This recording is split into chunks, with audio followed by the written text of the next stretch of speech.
Denok y Ritter apuesta por impulsar una política educativa en y por la igualdad.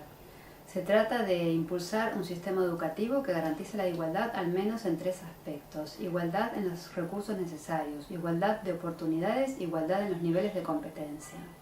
En materia educativa, la interculturalidad ha pasado a ser una especie de cajón desastre que todo el mundo cita sin tener muchas veces claro hacia dónde se quiere ir.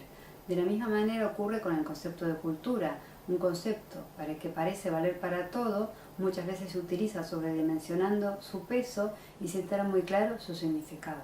Por ello, el objetivo fundamental de una educación cívica, intercultural y antirracista, que es lo que quisiéramos que se ayude a impulsar desde los ayuntamientos, es, por un lado, afirmar que la diversidad es un hecho, pero la igualdad de oportunidades y derechos no lo es.